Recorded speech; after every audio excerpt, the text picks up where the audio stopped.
ஒரு அம்மா அப்பா ஒரு பையன் 3 பேரும் காட்டு வழியா போறாங்க சார். ராத்திரி ஒரு இடத்துல தங்குறாங்க. தங்கிட்டு நடுராத்திரியில் ஏந்து பார்க்குறான், அந்த அம்மாவை காணோம், ஒய்ஃபை காணோம். பையனை எழுப்பின, டே எங்கன்னா அவங்க அம்மாவை காணாமன்னு. 2 பேரும் தேடுறாங்க. அது இருட்டில் போய் அந்த அம்மா நிற்குது, எதிரில் ஒரு சிங்கம் நிற்குது.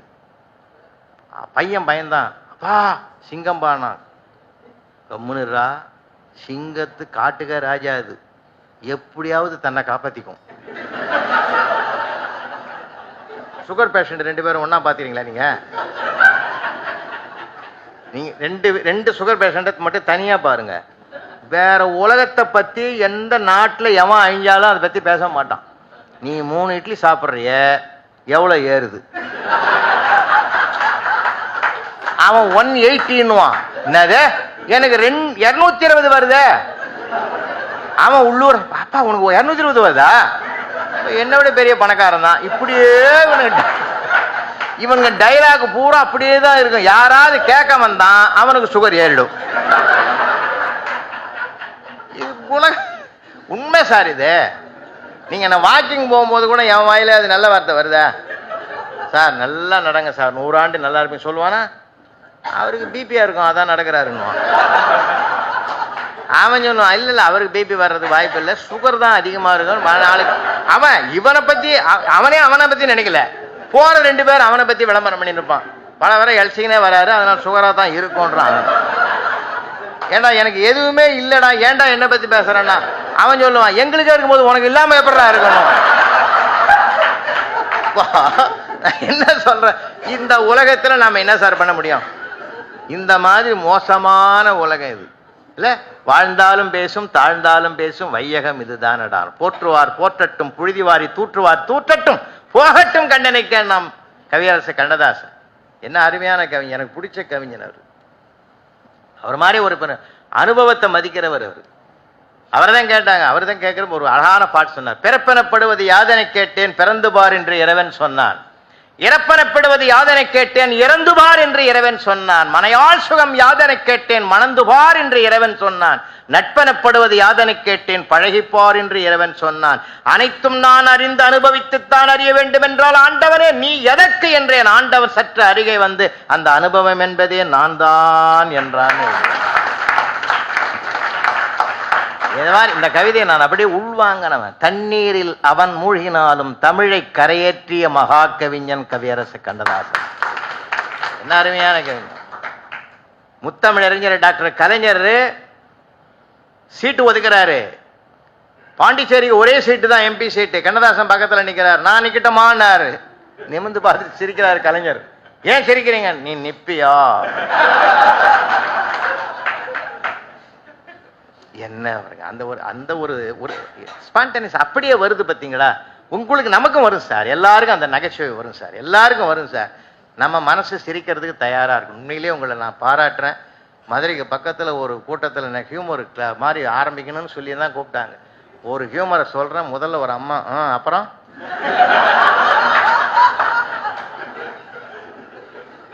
அடுத்தது வரல சார் எனக்கு.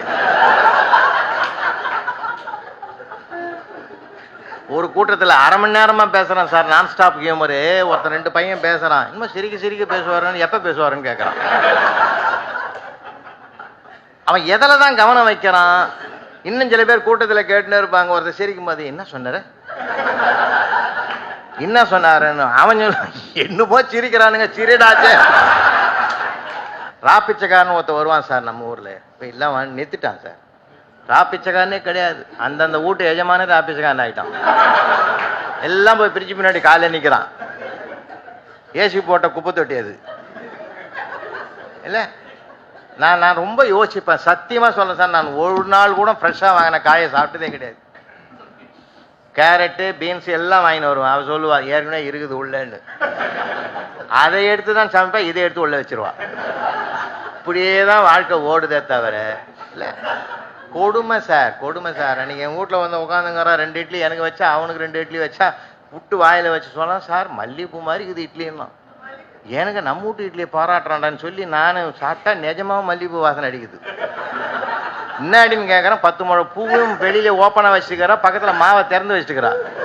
இந்த பூவினுடைய மனம் சங்கமமாகி அது மல்லிகைப்பூ இட்லியாவே மாறி போச்சுன்னா 3 சட்னி வைக்கிறா, ஒன்னு சிவப்பாகுது, ஒன்னு வெள்ளையாகுது, ஒன்னு கிரீன் கலர் இருக்குது. சூப்பர் அண்ணா, 3 மாதம் காலில இருந்து கஷ்டப்பட்டேன்னா. இல்ல இது ஒண்ணுதான் பண்ணு, இது நேத்துது, இது முந்தா நாள் தான். நான் சொன்னா 15 நாளைக்கு முன்ன வச்சு அந்த டேஸ்ட் அது கூட கொஞ்சம் இருக்குது, வைக்கட்டும். சப் கலெக்டர் ஒருத்தர் ரிட்டையர் ஆயிட்டார் சார். அவரு சமையல்காரர்கிட்ட சொன்னாரு, டேய் இன்னையிலேருந்து சாப்பாடு, நான் நேத்தையோட ரிட்டையர் ஆயிட்டேன், இன்னிலேருந்து வடை பாயசத்தோட சாப்பாடுலாம் பண்ணாத, ஒரு கீரை ஒரு கூட்டு ஒரு நாளைக்கு அப்படி வை, ஒரு நாளைக்கு ரசம் பருப்பு துவையல் வை, இப்படியே வை, நமக்கு கட்டுப்படி ஆகாது, பென்ஷன் தான் இனிமேல். ஓகேன்ட்டான். 1 மாசம் அப்படித்தான் சாப்பிட்டாரு. 1 மாசத்துக்கு பிறகு இவர் சாப்பிட்ட பிறகுதான் அவன் சாப்பிடுவான். கிச்சனுக்கு போனா அவன் வடை பாயசத்தோட காய்கறி கூட்டோட சாப்பிட்டுங்கிறான். என்னடான்றார், நீ தானே ரிட்டையர் ஆனா, நான் என்ன ரிட்டையர் ஆகல இல்லையா? தர்மம் என்பது பொது. இப்ப ஆளாளுக்கு ஒரு தர்மமா போச்சு இல்ல, ஆளாளுக்கு ஒரு தர்மமா போச்சு. தர்மத்தை பொதுவாக்குங்க, நல்ல மகிழ்ச்சியா இருங்க சார், கலகலப்பா இருங்க சார். அதுலயே பாதி நோய் போயிடும் சார். நோய்க்கு முதல் மருந்தே சிரிப்பது தான். உண்மையிலே சொல்றேன், எப்ப பார்த்தாலும் சீரியஸா இருக்கிறோம், எதை பார்த்தாலும் சீரியஸா இருக்க வேண்டிய பூரா சிந்தன் சிரிச்சுங்கிறான் இல்ல, சீரியஸா இருக்க. எத்தனை நேரத்துல கைது பண்ணுவானோன்றவங்க கூட ஜாலியா இருக்கிறான், மகிழ்ச்சியா பேட்டி கொடுக்குறாங்க. காரை விட்டு இறங்குறான், ஹாய்ன்றான். எனக்கு ஆச்சரியமா இருக்குது, எப்படி அவங்களால முடியுதுன்னு. சின்ன சின்ன விஷயத்துக்காக நம்ம கவலைப்பட்டு கிடக்குறோம். அவன் அப்படி சொல்லிட்டானே. இன்னும் சில பேர் தெரியுமா, அவன் எதிர் வீட்டுக்காரன் என்ன நினைப்பானோ, 3வது வீட்டுக்காரன் என்ன நினைப்பான், தெரு எவனும் இவனை பத்தி நினைக்கிறது இல்லை. இவனா அதுக்குன்னு ஒரு நேரத்தை ஒதுக்கி நினைச்சு கிடக்குறாங்க இல்லை, வினோதமான மனிதர்கள். அதனால தூக்கி எறிங்க. இயல்பு கவலை என்பது வரும் போகும். பிரச்சனை இல்லாத மனிதன் பிரபஞ்சத்தில் கிடையாது. பிரச்சனைன்னு ஒண்ணு வந்தாதான் கோயிலே அர்ச்சனை நடக்குதுன்னா அதுக்குன்னா கடவுள்னு ஒருத்தரை நம்ம உருவாக்கி வச்சுக்கிறோம். வா, எல்லாம் தனக்கோமை இல்லாதான் தாழ் சேர்ந்தார் கல்லால் மனக்கவலை மாற்றல் அரிதுன்னு சொன்னான். அதனால எல்லாருக்கும் இருக்குது. பிரதமருக்கு இல்லையா கவலை? அவர் நாங்கள் ஜாலியாக வைக்கிறாரு. நாம நினைக்கிறோம் உலகம் பூரா சுத்திங்கிறாருன்னு. மனசு பூரா இந்தியாவில் தானே இருக்குது அவருக்கு இல்ல. அடுத்த நாடு எதுன்னு அவர் யோசிக்கிறாருல்ல, அதுவும் ஒரு கவலை தானே, அதுவும் ஒரு கவலை தானே. அதனால கவலை இல்லாத மனிதர்கள் பிரபஞ்சத்தில் கிடையாது. ஆளாளுக்கு ஒரு கவலை இருக்குது.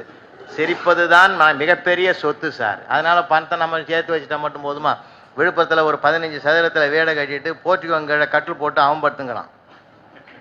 பகீர் நாய் போச்சு. ராத்திரி 1 மணிக்கு போறேன், ஏன்டா இங்க படுத்துங்கிறான்னு எட்டி பார்த்தா சோபாவில் நாய் படுத்துங்குது, ஏசி போட்டு வச்சுக்குது. என்னடான்றேன், இன்னும் சும்மா வாய முடிங்கடா, 1 லட்ச ரூபா கொடுத்து வாங்க நாய்க்குட்டி, எவனை தூக்கி முட்டான், நான் என்ன பண்றது? இவனுக்கு காவல் இருக்க வேண்டியதுக்கு இவன் காவல் இருக்கிறான்னா என்னத்த பண்ணி தொலைக்கிறது இல்ல. அதனால வாழ்கிற காலத்தில் சந்தோஷமா வாழுங்க. 100 ரூபாய் சம்பாதிக்கிறீங்களா, 75 ரூபாய் நிகழ்காலத்தில் செலவு பண்ணுங்க, 25 ரூபாய் மட்டும் எடுத்து வைங்க. நிறைய பேர் 25 ரூபாய் செலவு பண்ணிட்டு 75 எடுத்து வச்சு பிற்காலத்தில் அப்போலோவில் கொண்டு போய் கட்டிட்டு வந்துடுறான் மொத்தத்தில். நான் நிறைய பேர் அப்படிதான் பாக்குறேன், அங்கதாங்கிறான் நிறைய பேர். அதனால நீங்க ஜாலியா இருக்கான் சார். நல்லா சில ட்ரெயின்ல பயணம் பண்ணும்போது பார்ப்பேன், சாதாரண மாணவன் பாருங்க, அவன் பாக்கெட்ல ஒரு செல்லுல பாட்டான், பழைய காலத்து பாட்டை ஆன் பண்ணிட்டு ஆனந்தமா கேட்டுன்னு வரான் சார். உண்மையிலே சொல்றேன், அவன் கையில அடுத்த வேளைக்கு சாப்பாடு இருக்குதோ இல்லையோ, ஆனா ஆனந்தத்துக்கு பஞ்சமே கிடையாது சார். பணத்துக்கு அதுக்கு சம்பந்தமே கிடையாது. தூக்கி வைங்க அந்த குப்பையை, அது கிடக்குது. அது எப்ப நம்ம திடீர்னு செல்லாதுன்ட்டார், அம்மா கஷ்டப்பட்டோம் இல்ல. இல்லாதவன் கஷ்டப்பட்ட விட இருக்கிறவன் ரொம்ப கஷ்டப்பட்டான். நிஜமா சார்.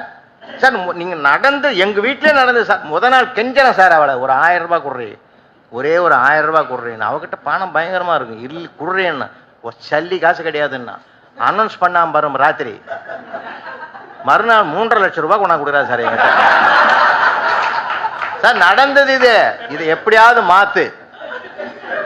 நீ ஒரு மனுஷன்றது நிரூபிக்கிற நேரம் இதான். ஊர் உலகம்லாம் தெரியுன்றிய, ஊர் உலகம் தெரியுன்ற. இப்ப காட்டாத ஒத்த பைசா இல்லைண்ணா சார். முதல் நாள் எவ்வளவு கரன்சி உள்ளதுன்னு எனக்கே தெரியும் சார். அது கருப்பாவே இல்லையா ஒண்ணும் தெரியாது. அதனால வாழ்க்கையில் எல்லாத்தையும் சகஜமா எடுத்துங்க.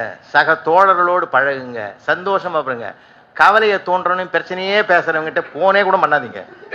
நல்ல விஷயங்களை தான் பேசுவேன். கெட்டதே தான் சுத்தி நடக்குது, அது எல்லாருக்குமே தான் தெரியுமா? அதையும் திருப்பி வச்சுக்கோணும். தேவையே இல்லைங்க.